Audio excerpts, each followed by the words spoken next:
Hello and welcome back to my channel and welcome back to After Hours. This is the second time of me using my brand new TBR game, which you can also play. The links will be down below. Now, I've decided that for March, I want to read a whole bunch of non-fiction. I don't know where this has come from. I don't know how long this mood will last, especially considering how much I actively avoided non-fiction last month. I don't know. All I know is I have a load of really great feminist literature that I would like to get to in March, which is Women's History Month. I think I'm going to have a non-fiction month. I think that's what's happening, and I might try and pepper in some romance, contemporaries and fantasy to just kind of help myself there. But unlike last time where I was actively avoiding non-fiction, this time I think I want to put non-fiction on my TBR. And I am concerned that this might be a passing phase. I am concerned. You can tell I'm concerned because I'm repeating myself, that I might get halfway through reading this TBR and decide this isn't what I want. I do still have, you can see my little trolley here, I do still have some leftover books from last month that I'll be able to mood read through should the need arise. But just know, going into this, terrified because I want to read some non-fiction. So I'm gonna play the game now and then I'll come back to telling you what I picked, but dear God. Okay, right, let's not think about it, let's just play. Okay, so let's add a horror, spice things up a bit. Romance, that'll do. So yeah, like I said, I'm looking to read non-fiction. I've got loads of really great audiobooks that I also have the paperback of, and I'd like to be able to tick them off. So I know what will happen is that specifically I will not find any non-fiction in this one, because that is my life. And last time I saw loads of non-fiction. I'm not really in the mood for middle grades. We literally just did for Total Bollocks, we did the live show last night for, I can't not add at least one of those each. We did the live show for the middle grade pick, and it was really nice to hear like so many great middle grades recommended, but I'm just not in the mood now. I'm not in the mood for middle grades right now. I feel like middle grades are definitely a end of year type thing as opposed to like the start of the year thing for me. But that room's just completely empty. What the hell? Rude. There's another romance there, but I'm heading in the wrong direction for it. I knew this would happen. I knew it would get to the point where I'm like, yeah, I would actually like to read non-fiction and I can't find it, and the lights are going out. Why is this so tense? Why do I suddenly get so freaked out? Oh God, I hate that. I hate it. Another middle grade. It genuinely makes me, oh, I'm just gonna wait. I'm stressed. I'm stressed. I hate it. Right, I've started in a new place because of course I have, and hopefully there'll be some non-fictions lying around. There's one, sweet. And then also the other thing is, oh bollocks, didn't mean to do that, it's fine. The other thing about this is I obviously don't know what the prompts are going to be. So the reason I was hoping to get like as many non-fictions on my TBR as possible is so that I then have options. No, I'm not going to do another thriller. I won't do another romance. I want non-fiction, which is so unlike me, and clearly this game knows that. I think maybe, I don't think it's intuitive enough to know that I exclusively picked thrillers and romances last time. Like a couple of, I don't really want contemporary. I might come back for that one though. Where are my non-fictions? It's another romance. I feel like this is the most I've travelled in this game thus far.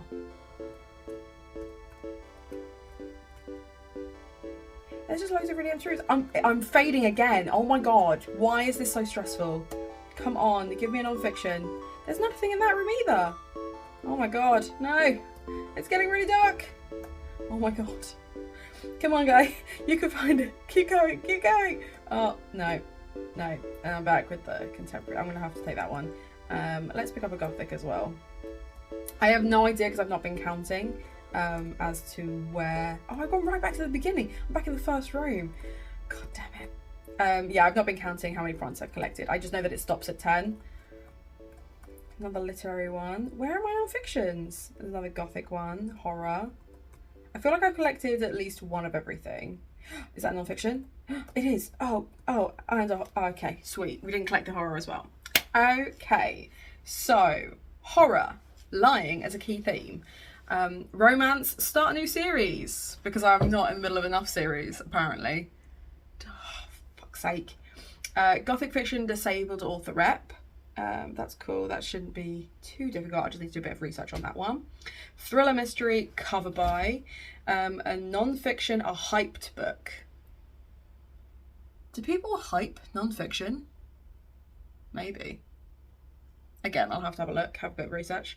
Horror, booktuber's worst of the previous year. I got that from last month and actually was pretty pleased with the one that I came out with from that one. Oh, God damn it. Sci-fi or fantasy set in a foreign country. Literary, highest rated. Gothic fiction, a booktube favourite. And non-fiction, big font on the cover. Now that is a much easier prompt than hyped. It is what it is. Right, I'm gonna go put that TBR together. I will be right back with you and then I will let you know what I've decided to read. Okay, right, let's start with the books that I have to squeeze on this TBR. There are 3 of them. The first is going to be the Lunar Library pick, which I can't tell you what it is, but I can tell you that it is a historical gothic set in Australia. So if you want to jump on that book club buddy read, the links to everything will be in the description down below. I'm also obviously still doing the Don't Forget Your Towelathon, so I will have volume 3 of The Hitchhiker's Guide to the Galaxy, Life, Universe and Everything. These are just a bizarre little story, so that's going to be quite an easy one to get to. And then the book that I wanted to read for total bollocks but didn't manage to squeeze into my TBR is 𝚘𝚑𝚎 by Angela Saini. Now Angela Saini is a woman of colour journalist slash writer who wrote Superiority, or Superior, it's just because of the word inferiority and it really threw me. Superior, which is all about race science and how racism is formed, what the impacts of it are, etc. And it's a really fascinating read. This is the book that came before that, which is 𝚘𝚑𝚎, which is all about feminism and social science on that category. So I'm really excited to get to this one. I know it's going to be a dense, chunky read, but I would really like to be able to rep some more Angela Saini books in my videos, because I think her writing style is really interesting. Whilst it is very science-based and dense, I feel like there is a very personable and approachable voice in this, and they're tackling really important topics. So those are 2 books that I absolutely, well 3 books, including the library, I would absolutely love to get read this month. Now I'm going to go through the list in reverse order, purely because that's how I've got the book stacked and I'm a big dummy. So the first one is a non-fiction with big writing, and I will be reading Mud, Mall and Mascara. Now I have actually read this before and really enjoyed it, but I want to reread it because it's been ages since I read it. Catherine Spencer was the England captain when they won the Grand Slam. She is also a good friend of mine. She is a phenomenal rugby player, teacher and inspiring leader among women, but among rugby players in general. She has petitioned for quite a lot of changes in the RFC to actually suit and benefit women the way they benefit men, to get promotions and things like that, and has supported ex-women players throughout her entire career. She's also the nicest fucking person you'll ever meet in your life, and she is the most humble person ever. So if I can squeeze this back on my TBR, tell everyone to go and read this book, because it's an absolute joy to read and to support her. I'm gonna do that, and I'm gonna reread it and do that, so I'm very excited. Next is a booktube favourite for gothic fiction. I'm going to be re-picking up Babel. Now as you can see, I have actually already started this and I'm tabbing it, and actually if you wanted to know what those tabs were for, the light grey is any time that silver or magic is referenced. The really dark grey is any time there is like blatant racism or an interesting discussion about the intersectionality of the main character, and then the middle ones are whenever it's to do with linguistics or language, because I'm a big nerd and I like those things. So I thought I would tab those things whenever I spot them, and I'm hoping it will just be peppered with those tabs. But I did TBR this last year, so technically this is the second TBR, but because it resets every January, I'm not too worried if I have to TBR this a couple of times to get it done. I would like to realistically get to the 150 page mark, which is about there, having read and tabbed it in March. So I'm not forcing myself to read the whole thing. I just kind of want to get to that point. I am also listening to it as an audiobook whilst I tab, so that slows down the process because I'm trying to do those two things at once, as opposed to just reading it for joy or listening to the audiobook, which would make me go a lot quicker. But I want to get to this one. This is a booktube darling. It's got great BIPOC rep, and I know there's been a lot of discourse about how it's anti-white, but it's a book about colonialism. I don't think any book about colonialism should be pro-white. That's just my 2 cents on that, and I've not even finished reading it yet, so that's where I stand on that. Next was a literary or contemporary book that was my highest rated, and my highest rated on my own TBR on Goodreads, because I still haven't updated it, is On the Come Up, which I have as an audiobook, which again will be a really nice short read. This is another Angie Thomas book, who you will know from The Hate U Give and Concrete Rose. I haven't got to this one yet, but I've had it on my Audible TBR forever, so I'm glad that I finally got an excuse to get to that one. Not that I need an excuse, but I finally have an excuse. Now, the next one, I intentionally put this book aside because my friend Nico from Pirate Pixie Dust was talking about on one of the live streams that we did, my impromptu sprints, I believe. Absolutely adored this book, and was rereading it and I think annotating it to give to a friend. So when Fantasy Foreign Country came up, I thought this would be a great opportunity to pick up We Hunt the Flame. Now, again, I've had this for a while. I need to get to it, and I would really like to get to the sequel just because of how hyped by Nico I am about this book. I know very little about the story. I just know that there is a lot of really great dialogue in this. The writing seems really interesting. I know that that was the thing that like Nico kept gushing about when we were talking about it. So the fact that they recommend this to me, I was like, yes. So it's technically a foreign country because it's a foreign kingdom, but also it's a BIPOC author and with not white mythology in it. So I don't know, I cannot remember if it's like Muslim or East Asian or something more specific than that, but I just know that it's not white, so I'm counting it as a foreign country fantasy. I'm also really enjoying that it's shiny, so there we go. So that's another one for my TBR. Next was a horror pick that was a BookTube's worst from 2022. Now, I am cheating a little bit because I hadn't found this YouTuber before, but I put in worst books of 2022, and then I was scrolling through until I saw some books that I loved in people's thumbnails of their worst books. Beautifully Bookish Bethany, bless them, put Project Hail Mary, which I gave 5 stars, and Ali Hazelwood in their worst books of 2022.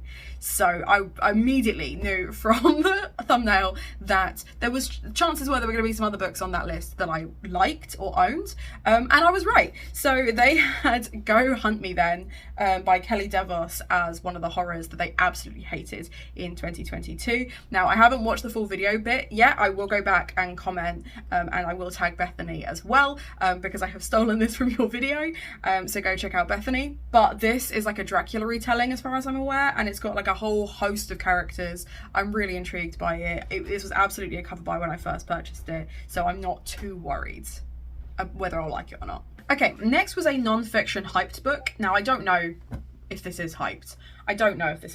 But what I do know is that I've heard of it. So that I'm going with that. I'm going with Roxane Gay's Bad Feminist. It looks chunky. It looks like it's going to be massive, but thankfully the writing is also huge. So I'm quite excited to get to this one. I've heard really good things about this, and it's great to have another BIPOC feminist on my list. Next was thriller cover buy. Now, I have no idea if this is a thriller. It feels like it's going to be a thriller, because I think it's relatively new. I haven't seen many like comments about it yet, but and I'm sorry to Kendra if you're watching this, because I know you hate snakes, just a heads up. Things We Do to Our Friends. I adore this cover. I love everything about it. I love the neon, I love the yellow, which, as we all know, is a sign of scandalous literature. I like the snake, I like the apple, I love the talons of her nails, I love it all. I have no idea what it's about. It's a total cover buy. I'm going with it. I'm excited. Then we had Gothic Fiction, A Disabled Author. Now, I've gone with The Coward. This is technically a literary novel, but it has, I think, Gothic themes in it of isolation, etc. And this is written almost, it's almost true, but it's not quite. Jared McGuinness was an able man who then became disabled, and this is about the messier side of being disabled. I was given this by Olivia because she's got 2 copies, and she said that I don't know if she's read it yet, but I know that her sister really liked it for the messy representation in it of disabled people. Like, I think it's really important to it's all part of the conversation. So I thought that was really, really cool, and I think those messy elements will add to the gothic side of it. I'm expecting this to be incredibly thought-provoking and incredibly sad. I tried the first 3 chapters of this to see if I actually wanted to read it, and then realised that I was like 40 pages in. So I'm just going to continue it. Basically, I'm very excited to finish this one. It's going to break my heart, I know, but it's going to be great. Very different, the next one. Very different. But another one that actually recently I've been talking to Olivia about. A romance, start a new series. I'm picking up Priest. I was meant to buddy read this with a bunch of people on Becca's Discord and Jamie specifically in January, and then I didn't. I totally forgot. But I have the whole series. I need to start the whole series. I'm calling it a romance because it suits me. It suits me to do so today, but it's stronger than that, if you know what I mean. And then the last one was a horror where lying is a key theme. Now again, I don't know if this is a horror, but it is another book gifted to me by Olivia, and I know that lying is a key theme, and we are going to be reading, I'm going to be reading Cherish Farah, a novel, which is by Bethany C. Morrow, the same author who wrote A Song for Water, A Song Under Water? It's literally right there.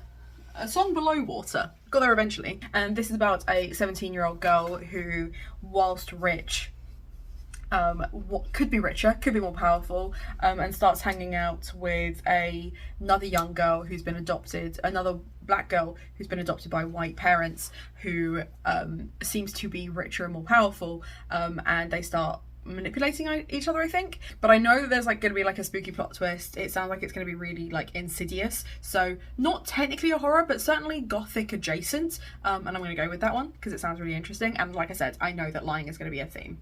So there we have it, a nice tall TBR for March. Not quite as many non-fictions as I would have liked, but you know what, that's probably for the best. Are there any books on this list that you would like to read, or that you think I should prioritise because you've read them before and think they're great? Let me know in the comments down below. If you just want to let me know that you were here, feel free to leave something to do with swimming down in the comments. Treat yourself to something from Waypoint because it supports me with my content, and most importantly, have a nice day.